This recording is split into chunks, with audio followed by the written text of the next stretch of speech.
जल गया।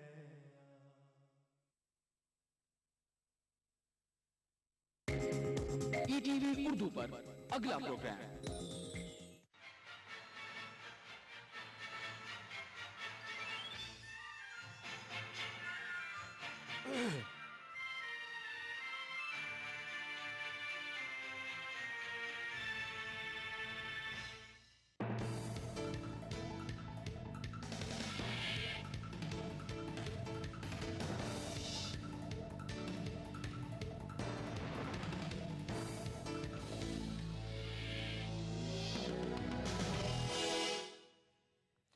आदाब, ईटीवी उर्दू न्यूज में आपका खैर मकदम है और आप देख रहे हैं ईटीवी इंडिया। सबसे पहले नजर सुर्खियों पर।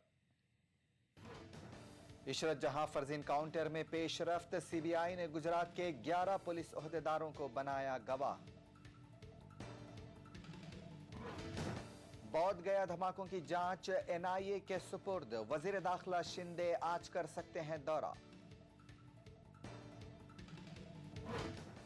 12 जुलाई को तेलंगाना मामले पर हो सकता है अहम फैसला, कांग्रेस कोर कमेटी की मीटिंग पर सबकी नजरें।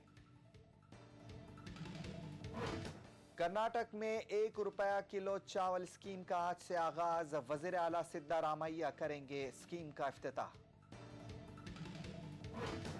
और ट्राई सीरीज में टीम इंडिया फाइनल के लिए क्वालिफाई, श्रीलंका को 81 रनों से दी शिकस्त।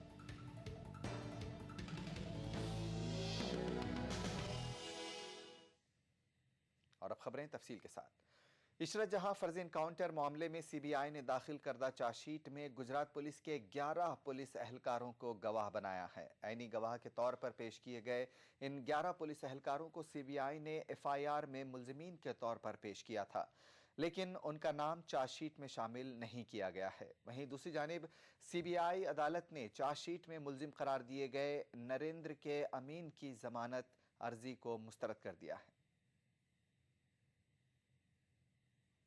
मरकजी जांच एजेंसी सीबीआई ने 2004 में हुए इशरत जहां फर्जी इनकाउंटर मामले में 3 जुलाई को अपनी चार्जशीट दाखिल की है। सीबीआई ने अपनी चार्जशीट में कहा है कि इशरत और दीगर 3 अफराद को गुजरात पुलिस ने एक फर्जी इनकाउंटर में कत्ल किया था। इस मामले में गुजरात पुलिस के 11 एहलकार ऐसे हैं जिन्हें सीबीआई ने एफआईआर में मुल्जिम करार दिया था, लेकिन चार्जशीट में उनका नाम शामिल नहीं किया है। एजेंसी ने उन्हें इस मामले में आईनी गवाह बना लिया है।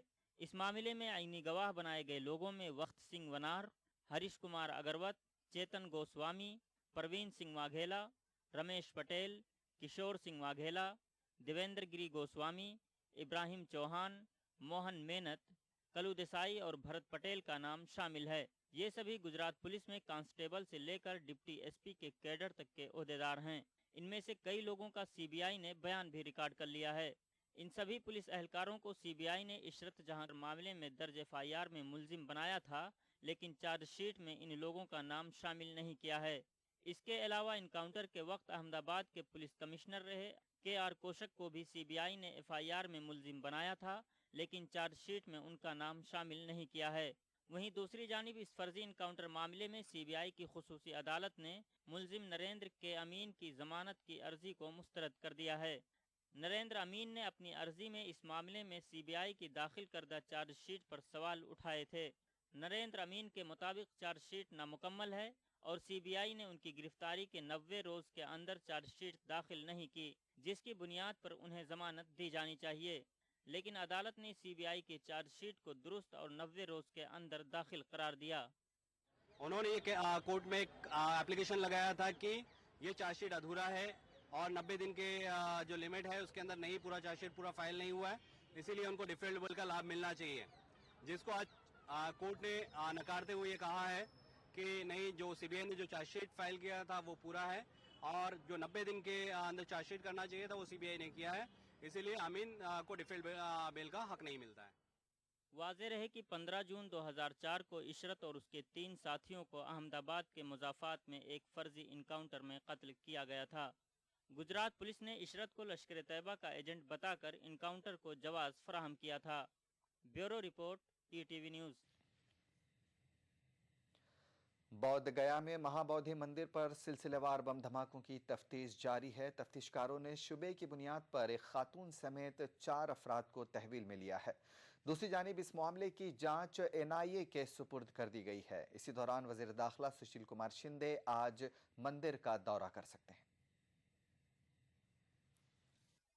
महाबोधि मंदिर सिलसिलेवार धमाकों की जांच पड़ताल जारी है। जांच पड़ताल में NIA और NSG की मदद करने के लिए महाराष्ट्र और आंध्र प्रदेश की ATS टीमें भी गया में मौजूद हैं। मंदिर के मुख्तलिफ दरवाजों पर नस्ब CCTV कैमरों के फुटेज खंगाले जा रहे हैं। बताया जाता है कि फुटेज की क्वालिटी खराब होने के सबब मुश्तबा अफराद की शनाख्त में ज्यादा मदद नहीं मिल पा रही है। इस दौरान CRPF और बिहार मिलिट्री पुलिस BMP ने तारीखी महाबोधि मंदिर की सिक्योरिटी का चार्ज ले लिया है। बोध गया टेम्पल मैनेजमेंट कमेटी और जिले के आला अहदेदारों की मीटिंग में सिक्योरिटी का आला सतह पर जायजा भी लिया गया। मंदिर के अतराफ सिक्योरिटी सख्त कर दी गई है। इंतजामिया ने अहकामात जारी करके मंदिर के अतराफ दफा 144 नाफिज कर दिया है, जिसके तहत मंदिर के आसपास की दुकानें भी बंद रहेंगी। हालांकि दुकानदारों में इंतजामिया की इस कार्रवाई से नाराजगी पाई जा रही है। Bureau report, ETV news. BJP सदर राजनाथ सिंह और राज्यसभा में अपोजिशन लीडर अरुण जेटली व पार्टी लीडर रविशंकर प्रसाद ने तारीखी महाबोधि मंदिर का दौरा किया। बीजेपी लीडरों ने दहशतगर्दाना हमले के लिए मरकज व रियासती हुकूमत पर शदीद नुक्ताचीनी की, जबकि मरकजी हुकूमत ने बीजेपी पर मामले पर सियासत करने का इल्जाम लगाया है। बोध गया में तारीखी महाबोधि मंदिर में हुए दहशतगर्दाना हमले के 2 दिन बाद बीजेपी सदर राजनाथ सिंह, अरुण जेटली और रविशंकर प्रसाद समेत बिहार के कई अरकान असेंबली महाबोधि मंदिर पहुंचे। बीजेपी लीडरों ने धमाकों के बाद के हालात का जायजा लिया। राजनाथ सिंह ने मरकजी हुकूमत पर तनकीद करते हुए कहा कि उनकी पार्टी दहशतगर्दाना मामले पर सियासत की मुखालिफ है। ताहम कहा कि UPA हुकूमत दहशतगर्दी से निपटने के मामले में नाकाम रही है। देश को निजात दिलाने के लिए गवर्नमेंट को, कांग्रेस लेड UPA गवर्नमेंट को जिस दृढ़ इच्छा शक्ति का परिचय देना चाहिए, जिस फर्म कन्विक्शन के साथ इस आतंकवाद के संकट से देश को निजात दिलाने के लिए गवर्नमेंट को कार्रवाई करनी चाहिए, कांग्रेस लेड UPA गवर्नमेंट इस मामले में पूरी तरह से विफल रही। राजनाथ यही नहीं रुके। उन्होंने कहा कि हुकूमत के जरिए सिक्योरिटी एजेंसियों का बेजा इस्तेमाल के सबब भी हालात कशीदा हुए हैं। चाहे इंटेलिजेंस हो, चाहे इन्वेस्टिगेटिंग एजेंसी हो अथवा हमारी सिक्योरिटी एजेंसी हो, इन तीनों के बीच परस्पर कोऑर्डिनेशन होना चाहिए। आज जैसे कांग्रेस लेड UPA गवर्नमेंट ने हालात पैदा कर दिए हैं कि IB और CBI दोनों को एक दूसरे के सामने लाकर खड़ा कर दिया है, तो केवल इस कारण हुआ है क्योंकि इस प्रकार की संस्थाओं का कांग्रेस लेड UPA गवर्नमेंट के द्वारा मिसयूज किया जाता है। मरकजी वजीर मुमलिकत बराए PMO नारायण सामी ने बीजेपी पर नुक्ताचीनी करते हुए कहा है कि वो बोध गया धमाके पर सियासत कर रही है। कल तक नीतीश कुमार के साथ बीजेपी था, उस टाइम नीतीश कुमार उनका ठीक था। अभी उनको नीतीश कुमार बाहर आने के बाद नीतीश कुमार को गाली देना शुरू किया बीजेपी का कोई पॉलिटिक्स नहीं है, कोई स्टैंडर्ड नहीं है, उनका कोई पॉलिसी नहीं है। बीजेपी उनका टाइम देख के काम करता है। बीजेपी सदर राजनाथ सिंह ने मरकजी और रियासती हुकूमतों पर एक साथ निशाना साधते हुए कहा कि जराये के मुताबिक हमले का अंदेशा सिक्योरिटी एजेंसी के जरिए जताया गया था। ताहम मरकज और रियासत की हुकूमतों ने इस सिलसिले में मौसर कार्रवाई नहीं की और बैनुल अक़वामी सतह पर मुल्क की साख को नुकसान पहुंचा। Bureau report, ETV news. 12 जुलाई को तेलंगाना मामले पर अहम फैसले की तौक़्क़ो की जा रही है। 12 जुलाई को कांग्रेस कोर कमेटी की मीटिंग होने वाली है। इम्कान जाहिर किया जा रहा है कि इस मीटिंग में कांग्रेस तेलंगाना मामले पर हतमी फैसला ले सकती है। तेलंगाना मामले पर एक बार फिर सरगर्मियां तेज हो गई हैं। 12 जुलाई को कांग्रेस कोर कमेटी की मीटिंग में तेलंगाना मामला सर फहरिस्त बताया जाता है। आंध्र प्रदेश कांग्रेस उमूर के इंचार्ज और party general secretary Digvijaya Singh ने इशारा दिया है कि 12 जुलाई को कोर कमेटी की मीटिंग में तेलंगाना मामले पर फैसला लिया जा सकता है।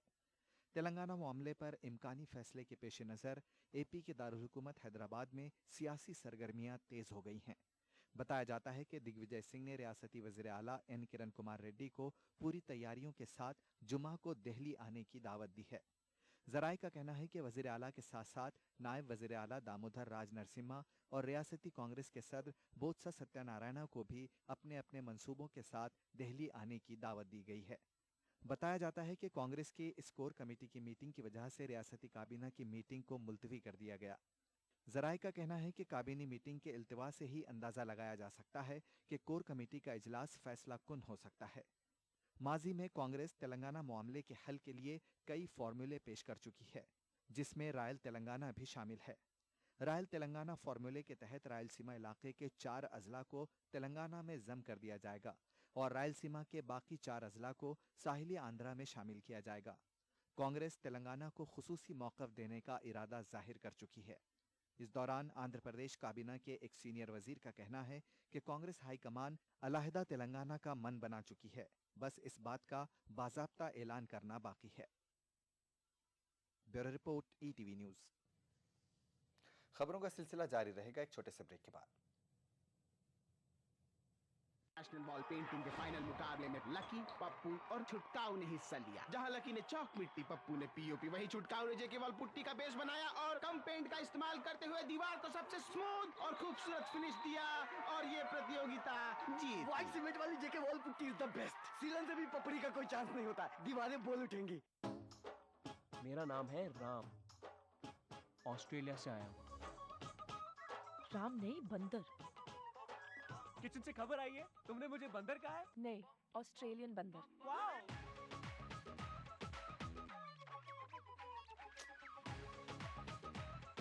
वैसे कितनी गर्लफ्रेंड्स हैं तुम्हारी? 14। तुम्हें मिला के।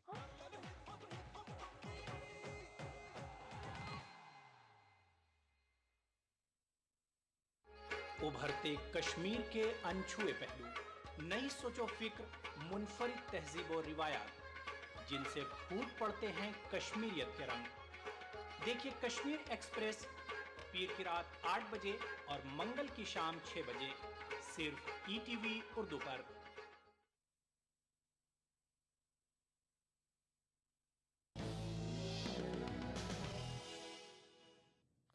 ब्रेक के बाद एक बार फिर आपका खैर मकदम है।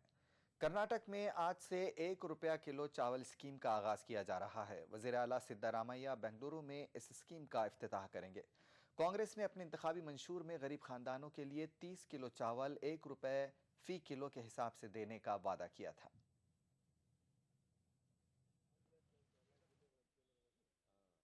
ಅನ್ನಭಾಗ್ಯ ಕಾರ್ಯಕ್ರಮ ಅಧಿಕೃತವಾಗಿ ಚಾಲನೆ ಕೊಡ್ತಾ ಇದ್ದೀವಿ। ರಾಜ್ಯದ ಎಲ್ಲ ಜಿಲ್ಲೆಗಳಲ್ಲಿ ಏಕಕಾಲದಲ್ಲಿ ಅದು ಲಾಂಚ್ ಆಗ್ತಾ ಇದೆ। कर्नाटक में कांग्रेस आज अन्न भाग्य स्कीम को मुतारिफ कराने जा रही है। इस स्कीम के तहत गरीब खानदानों को फी किलो 1 रुपए के हिसाब से 30 किलो चावल फराहम कराया जाएगा। वज़ीर आला सिद्धारामैया आज बेंगलुरु में इस नई स्कीम का इफ्तिताह करेंगे, जबकि डिस्ट्रिक्ट हेडक्वार्टरों में मुतल्लिका वज़रा इसका इफ्तिताह करेंगे। कांग्रेस के मुताबिक इस स्कीम को 1 जून से नाफिज किया जाना था, ताहम कुछ उमूर की अदम तकमील की वजह से इसमें ताखीर हुई। 5 मई को असम्बली इंतखाबात में कांग्रेस के इंतखाबी मंशूर में अन्न भाग्य स्कीम को नुमाया जगह दी गई थी।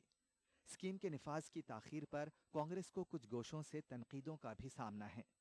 अपोजिशन जमात बीजेपी का कहना है कि होमवर्क किए बगैर ही कांग्रेस ने इस स्कीम का आगाज किया है। कर्नाटक के वजीर ममलिकत बराए food and civil supplies Dinesh Gundurao का कहना है कि अवामी शिकायत का इजाला करने की हुकूमत कोशिश कर रही है। ಒಂದು ಕಾಲ್ ಸೆಂಟರ್ ಸಿಸ್ಟಮ್ ಥರ ಮಾಡಿ ಇಲ್ಲಿ ಎಲ್ಲ ಪ್ರತಿಯೊಂದು ರೇಷನ್ ಅಂಗಡಿಯಲ್ಲಿ ಒಂದು ನ್ಯಾಯಬೆಲೆ ಅಂಗಡಿ ಅಂತ ಒಂದು ದೊಡ್ಡ ಒಂದು ಬೋರ್ಡ್ ಹಾಕಿ ರಾಜ್ಯ ಸರ್ಕಾರದ ಈ ಆಹಾರ ನಮ್ಮ ಏನು ಅನ್ನಭಾಗ್ಯ ಯೋಜನೆ ಅಂತ ಹೆಸರು ಹಾಕಿ ಅದರಲ್ಲಿ ಒಂದು 3 ಡಿಜಿಟ್ 4 ಡಿಜಿಟ್ ನಂಬರ್ ಮಾಡಿ ಅದಕ್ಕೆ ನೀವು ಯಾವುದೇ ಕಂಪ್ಲೇಂಟ್ಸ್ ಇದ್ದರೆ ಯಾವುದೇ ಸಮಸ್ಯೆ ಇಲ್ಲಿಗೆ ಸಂಪರ್ಕ ಮಾಡಿ ಅಂತ ನಾವು ಕೊಡ್ತೀವಿ। ಕಾಲ್ ಸೆಂಟರ್ ಥರ ಮಾಡ್ತೀವಿ। ಸೊ ಎಲ್ಲರೂ ಕೂಡ ನಮ್ಮ ಕಾಲ್ ಸೆಂಟರ್ಗೆ ಫೋನ್ ಮಾಡ್ಬೋದು। ಫೋನ್ ಮಾಡಿಬಿಟ್ಟು ಏನೇ ಕಂಪ್ಲೇಂಟ್ ಇದ್ರೂ ಕೂಡ ನಮ್ಮಲ್ಲಿ ಒಂದು ಸಾಫ್ಟ್ವೇರ್ ಪ್ರಿಪೇರ್ ಮಾಡೋಕ್ಕೆ ಹೇಳಿದ್ದೀವಿ। ಅದನ್ನು ರಿಡ್ರೆಸಲ್ ಮೆಕ್ಯಾನಿಸಮ್ ಅಲ್ಲಿ ನಾವು ಮಾಡಬೇಕು। रियासती वजीर के मुताबिक मरकज कर्नाटक को हर माह 20,000 टन इजाफी अनाज फराहम करेगा, जबकि रियासती हुकूमत ने छत्तीसगढ़ हुकूमत के साथ 25,000 टन अनाज का मुआहिदा किया है। कर्नाटक हुकूमत के मुताबिक इस स्कीम के तहत 87 लाख बीपीएल कार्ड होल्डर्स को फायदा पहुंचेगा। रियासती हुकूमत के मुताबिक इस स्कीम की वजह से रियासती खजाने पर सालाना 4,200 करोड़ रुपए का इजाफी बोझ पड़ेगा। Bureau report, ETV news. Hindustan और चीन सरहद पर अमन की बरकरारी के इक़दाम कर रहे हैं। मई से दोनों मुल्कों के दरमियान आला सतह की कई दौर की बातचीत हो चुकी है। सरहदी दिफाई ताउन समझौते को हतमी शक्ल देने की जानिब पेशरफ्त का भी दोनों ममालिक दावा कर रहे हैं, लेकिन सरहद पर ज़मीनी हकीकत कुछ अलग ही है। सरकारी ज़राए के मुताबिक गुज़िश्ता महीने चीनी फ़ौज ने लद्दाख के चुमर सेक्टर में दरअंदाजी की थी। उसने वहाँ कुछ हिंदुस्तानी बनकरों और चौकसी के लिए नस्ब कैमरों को भी तोड़ दिया था। सिफारती सतह पर चीन हिंदुस्तान से मुस्कुराकर, हाथ मिलाकर सरहद पर अमन के क़याम के लिए संजीदा कोशिशें करने की बात दोहराते नहीं थकता। लेकिन चीन की आला क़यादत जिस एतमाद बाहमी और बाहमी ताउन की बातें कर रही है, इसका अमली नमूना सरहद पर चीनी फौजें पेश नहीं करती मालूम हो रही हैं। सरकारी ज़राए के मुताबिक चीन के तौसीई अज़ाइम पर इसकी सिफारती कोशिशों का असर होता नहीं दिखता। इतलात के मुताबिक चीनी फौजी जवान 17 जून को हिंदुस्तानी हुदूद लद्दाख के चुमर सेक्टर में घुस आए थे। ये वही सेक्टर है जिसमें कुछ तामीरात के सबब दोनों मुल्कों के बीच ताल्लुकात कशीदा हो गए थे। चीनी फौज ने हिंदुस्तानी हुदूद में दाखिल होकर चौकियों और सरहद पर निगरानी के लिए नस्ब कैमरे भी तोड़ फोड़ दिए थे। चुमर का महल वक़ू चीनियों के लिए हमेशा से सरदर्द रहा है। यहाँ तक कि चीनी फौज को सड़क के जरिए रास्त रसाई हासिल नहीं है। हिंद चीन सरहद पर चुमर लद्दाख से 300 किलोमीटर के फासले पर है। चुमर डिवीजन में चौकसी टावर की ताबीर के खिलाफ 15 अप्रैल को चीनी फौज लद्दाख के दौलत बेग ओल्डी सेक्टर में घुस आई थी। ये तातुल 21 दिनों के बाद सिफारती कोशिशों से खत्म हुआ था, जिसके बाद हिंदुस्तान ने चौकसी टावर को गैर कारकर्द बना दिया था। लेकिन चीनी फौज पर नजर रखने के लिए फौज ने कैमरे नस्ब किए थे। हिंदुस्तान का ये अमल भी चीनी फौज को नागवार गुजरा और उसने दरअंदाजी करके कैमरे तोड़ डाले और तार काट दिए। वादर है कि लद्दाख हिमाचल प्रदेश की सरहद पर वाक़ चुमर सेक्टर पर भी चीन अपना दावा कर रहा है। इस सेक्टर में हर साल चीनी हेलीकॉप्टर के घुस आने की खबरें हैं। गुज़िश्ता बरस ही चीन के हेलीकॉप्टरों ने यहाँ पीएलए के जवान उतारकर आईटीबीपी के आर्जी तौर से नस्ब खेमों को उखाड़ फेंका था। बहरहाल मई के बाद से हिंद चीन के दरमियान लद्दाख दरअंदाजी के पस मंजर में आला सतह की कई दौर की बातचीत हो चुकी है। चीनी वज़ीर-ए-आज़म ने अपने हिंदुस्तान दौरे के दौरान बॉर्डर डिफेंस कॉपरेशन एग्रीमेंट की तजवीज़ पेश की थी, ताकि सरहद पर किसी किस्म की बदअमनी को रोका जा सके। नए मैकेनिज्म पर दोनों मुल्कों ने वज़ीर दिफा एंटनी के हालिया बीजिंग दौरे पर पेशरफ्त का दावा भी किया था। इसे हतमी शक्ल देने के लिए बातचीत का सिलसिला जारी रखने का अहद भी किया था। Bureau report, ETV news. Jharkhand Mukti Morcha legislature party के लीडर हेमंत सोरेन ने कल झारखंड के गवर्नर सैयद अहमद से मुलाकात करके हुकूमत साजी का दावा पेश किया। हेमंत सोरेन ने रियासत की 82 रुकनी असम्बली में 43 अरकान की हिमायत का दावा किया है। अगर सोरेन कानून साज असम्बली में अपनी अक्सरियत साबित करने में कामयाब हो जाते हैं तो इस तरह झारखंड में नवी हुकूमत कायम होगी। जेएमएम लेजिस्लेचर पार्टी के लीडर हेमंत सोरेन ने कल राजभवन में झारखंड के गवर्नर सैयद अहमद से मुलाकात की और हुकूमत साजी का दावा पेश किया। हेमंत सोरेन ने रियासत की 82 रुकनी असम्बली में 43 अरकान की हिमायत का दावा किया है। राजभवन में गवर्नर से मुलाकात के बाद मीडिया से बातचीत करते हुए सोरेन ने कहा कि उन्होंने गवर्नर को 43 अरकान असम्बली की फहरिस्त हवाले की है। सोरेन ने मजीद कहा कि झारखंड में गुज़िश्ता 6 माह से गवर्नर राज नाफिज है और उन्होंने कांग्रेस, आरजेडी और आज़ाद उम्मीदवारों की हिमायत से जमहूरी अमल की बहाली के लिए पेशरफ्त की है। और हमने 43 साथियों का समर्थन पत्र महामहिम को सौंपा और ये आग्रह किया है कि लोकप्रिय सरकार गठन करने हेतु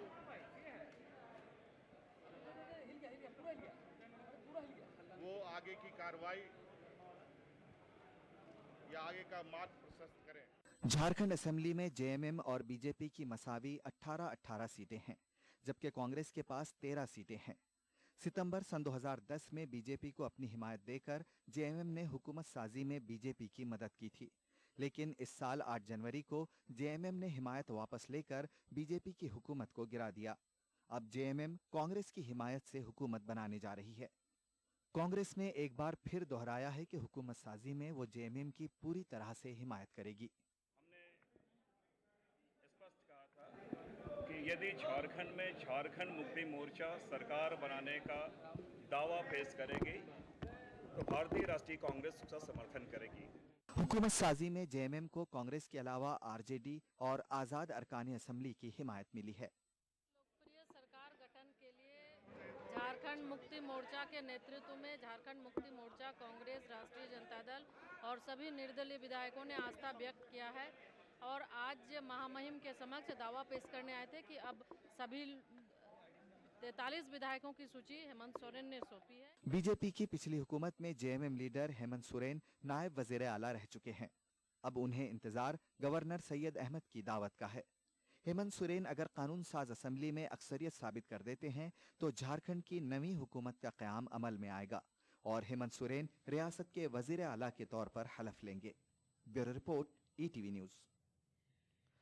कल शाम दारुल हुकूमत दिल्ली में हुई मूसलाधार बारिश से अवाम को शदीद गर्मी से राहत मिली है। तेज़ बारिश से सड़कों और गलियों में पानी जमा हो जाने से मुख्तलिफ मकामात पर ट्रैफिक जाम हो गया। दिल्ली के इंदिरा गांधी इंटरनेशनल एयरपोर्ट पर ज़्यादा पानी जमा होने से कई फ़्लाइट्स की लैंडिंग नहीं हो सकी और इन तैयारों को अपना रास्ता बदलना पड़ा। इसी दौरान वज़ीर दाखिला सुशील कुमार शिंदे भी एयर इंडिया के एक फ़्लाइट में मुंबई से दिल्ली आ रहे थे, लेकिन बारिश के सबब उनकी फ़्लाइट को भी रास्ता बदलना पड़ा। वक्त एक छोटे से ब्रेक का, बहुत जल्द हाजिर होंगे। क्या आप अपने चेहरे पर कील मुहासों के दाग, धब्बों, झाइयों से परेशान हैं? तो इनसे छुटकारा पाने का एकमात्र समाधान Melaj skin cream, Eli pharmaceuticals द्वारा निर्मित। बिछड़ेंगे तो मर जाएंगे हम दोनों, एक डोर में है हमको ये दर बांधे हुए। मैं ख्वाब में इस मुल्क का नक्शा बनाता हूँ, मुझे अपनी वफादारी पे कोई शक नहीं होता। मैं खूने दिल मिला देता हूँ जब झंडा बनाता हूँ। हिंदू और मुस्लिम मुल्क की दो आंखें हैं। अपने मुल्क की तरक्की और खुशहाली का काम हिंदू और मुस्लिम एकता के जरिए किया जा सकता है। मजहब नहीं सिखाता आपस में बैर रखना। हिंदी हैं हम, वतन है हिंदुस्तान हमारा।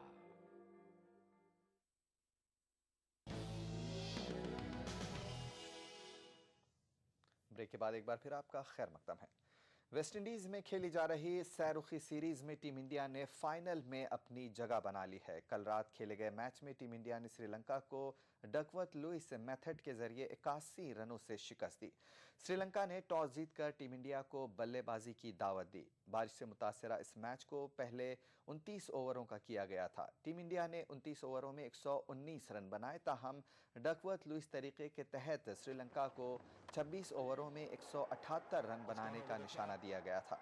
जवाब में श्रीलंका की सारी टीम 96 रनों पर आउट हो गई। टीम इंडिया की जानिब से man of the match Bhuvneshwar Kumar ने 4 विकेट हासिल किए। आईपीएल के साबिक चेयरमैन ललित मोदी पर आयद इल्जामात की जांच के लिए तश्कील दी गई 2 रुकनी तादीबी कमेटी ने अपनी रिपोर्ट बीसीसीआई को पेश कर दी है। ज्योतिरादित्य सिंधिया और अरुण जेटली पर मुश्तमिल 2 रुकनी कमेटी ने अपनी जांच मुकम्मल करके 500 सफ़हात पर मुश्तमिल एक तफसीली रिपोर्ट पेश की है। बीसीसीआई के एक ओहदेदार के मुताबिक 28 जुलाई को कोलकाता में होने वाली बीसीसीआई की वर्किंग कमेटी की मीटिंग में ये रिपोर्ट पेश की जाएगी। बीसीसीआई की वर्किंग कमेटी इस रिपोर्ट पर तबादला ख्याल करेगी और कमेटी की तहकीकात का तज्जिया करके मुनासिब इक़दामात की सिफारिश करेगी। वाज़ेह रहे कि तादीबी कमेटी के एक तीसरे रुकन बीसीसीआई के सदर श्रीनिवासन थे, जिनको उनके बिरादर निस्बती के मैच फिक्सिंग में नाम आने पर ओहदे से सुबुकदोश होना पड़ा था। रुपए की कम होती कद्र और उसे मजीद लुढ़कने से बचाने के रिजर्व बैंक के इक़दामात के दरमियान हुकूमत मैन्युफैक्चरिंग शोबे को फ़रोग़ देने की कोशिश कर रही है। हुकूमत ने इस्पात की पैदावार और कपड़े की बरामदात बढ़ाने का फ़ैसला किया है। उधर रिजर्व बैंक ने डॉलर के मुकाबले रुपए की जारी गिरावट को रोकने के लिए फ्यूचर एंड ऑपरेशन ट्रेडिंग पर फौरी तौर पर पाबंदी लगा दी है। मुसलसल सनती पैदावार में गिरावट और डॉलर के मुकाबले रुपए की फिसलन से हुकूमत तशवीश में मुब्तला है। सनती शोबे में पाई जाने वाली यास की फ़िज़ा को दूर करने और मैन्युफैक्चरिंग को बढ़ावा देने के लिए वज़ीर आज़म मनमोहन सिंह की क़यादत में एक आला सतह की मीटिंग दिल्ली में हुई। मीटिंग में मुख्तलिफ सनतों में पैदावार की अब तक की सूरत हाल का जायज़ा लिया गया और पैदावार में इजाफे की राह में हायल रुकावटों को दूर करने की सिमत कई अहम फैसले लिए गए। इसके साथ साथ मीटिंग में उन शोबों की निशानदेही भी की गई जिसमें पैदावार के इम्कानात ज़्यादा हैं और मुताल्लिक़ा सनतें नए हदफ को अबूर करने की अहलियत रखती हैं। लिहाजा हुकूमत ने मैन्युफैक्चरिंग शोबे से जुड़ी घरेलू सनतों की पैदावारी निशाने में इजाफा करने का फ़ैसला किया है। इस्पात की पैदावार का निशाना 300 मिलियन टन मुकर्रर किया गया है, जबकि हुकूमत ने टेक्सटाइल की सालाना बरामद के हदफ में 30% की बेहतरी की है। वजारत इस्पात मुजवज़ा हदफ के हुसूल के लिए 8 हफ्ते के अंदर नक्शा राह तैयार करेगी। वाज़ेह है कि रवां साल इस्पात की पैदावार का निशाना 120 मिलियन टन मुकर्रर है, जबकि साल 2011 और 12 के दौरान ये निशाना 89 मिलियन टन था। इस आला सतह की मीटिंग में 70 से 100 सीटों वाले देसी तैयारा बनाने के ड्रीम प्रोजेक्ट को भी हरी झंडी दिखा दी गई। ये प्रोजेक्ट एक अरसे से लटका हुआ था। मैन्युफैक्चरिंग शोबे को बढ़ावा देने के लिए लिए गए ये फैसले इंतहाई अहमियत के हामिल हैं, क्योंकि डॉलर के मुकाबले रुपए का लुढ़कना जारी है। पीर को ये सबसे निचली सतह पर पहुंच चुका था, लेकिन मंगल को आरबीआई और सेबी के इक़दामात के बाद इसमें थोड़ी बेहतरी आई और ये 0.16 तक पहुंचा। इस बीच रिजर्व बैंक ने रुपए की सेहत में मजीद सुधार लाने के लिए बैंकों पर कुछ पाबंदियां आयद की हैं। उसने फ्यूचर एंड ऑप्शन ट्रेडिंग पर पाबंदी लगा दी है। इसके साथ साथ उसने तेल कंपनियों को एक ही पब्लिक सेक्टर यूनिट बैंक से डॉलर खरीदने के अहकामात जारी किए हैं। Bureau report, ETV news. Lebanon के दारुल हुकूमत बैरूत में एक ज़बरदस्त कार बम धमाका हुआ है। इस धमाके में 53 अफराद जख्मी हो गए। इसके अलावा कई कार और इमारतें नजर आतिश हो गईं। ये धमाका इस्लामिक कोऑपरेशन सेंटर नामी सुपर मार्केट के करीब हुआ, जहां पर अवाम की भीड़ खरीदो फरोख्त में मसरूफ़ थी। मसलकी तशद्दुदी धमाके की वजह समझी जा रही है। लबनान के दारुल हुकूमत बैरूत के जुनूब में ज़बरदस्त कार बम धमाका हुआ। धमाके के सबब मुतअद्दिद गाड़ियों और इमारतों में आग लग गई और लोग अपनी जान बचाने के लिए खौफ व हरास में इधर उधर भागने लगे। अफरा तफरी का माहौल पैदा हो गया। ये धमाका इस्लामिक कूप नामी सुपरमार्केट के करीब हुआ, जहां पर आवाम की भीड़ खरीदो फरोख्त में मसरूफ थी। धमाके में कई अफराद जख्मी हो गए, जिन्हें करीबी अस्पताल में दाखिल कराया गया। लबनान के वजीर दाखिला मरवान जब हालात का जायजा लेने के लिए मौके पर पहुंचे तो लोगों ने उन पर पथराव किया। लोगों को मुंतशिर करने के लिए सिक्योरिटी एहलकारों ने हवा में फायरिंग की।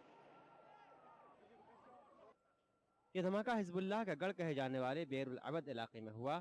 धमाके की वजूहात का फौरी तौर पर पता नहीं चल सका है, ताहम मसलकी कशीदगी को धमाके की वजह समझा जा रहा है। शिया सुन्नी कशीदगी लबनान में उस वक्त उरूज पे पहुंच गई जब शिया तंजीम हिजबुल्लाह ने शाम की हुकूमत की हिमायत का ऐलान किया, जिसके बाद शाम के कई बागी ग्रुप हिजबुल्लाह से सख्त नाराज हो गए। कुछ सुन्नी शामी बागी जंगजुओं ने लबनान पर हमले की धमकी भी दी थी। लबनान के सदर माइकल सुलेमान समेत तमाम सियासतदानों ने धमाके की मजम्मत की है। लबनान में शिया फिरके ने मंगल से ही रोजा रखना शुरू कर दिया है और रमजान की शुरुआत के साथ ही इस धमाके से शिया सुन्नी कशीदगी का अंदाजा लगाया जा सकता है।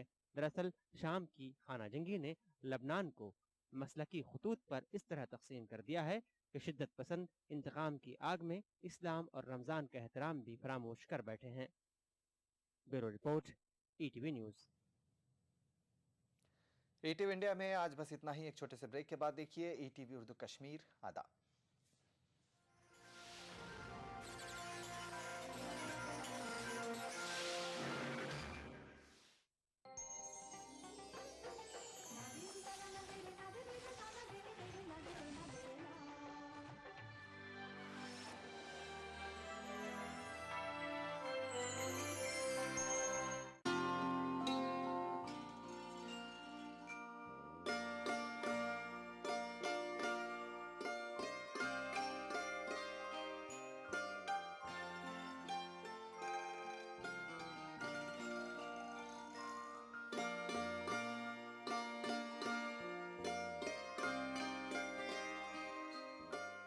मध्य प्रदेश के राजगढ़ में वाक़ सैयद कुर्बान अली शाह बदख्शानी रहमतुल्लाह अलैह दरगाह पर देखिए खुसूसी पेशकश बुध की रात 8:30 और जुमा 2:30 बजे सिर्फ ईटीवी उर्दू पर। ईटीवी उर्दू पर अगला प्रोग्राम कश्मीर बुलेटिन को पेश करने में ताउन कर रहे हैं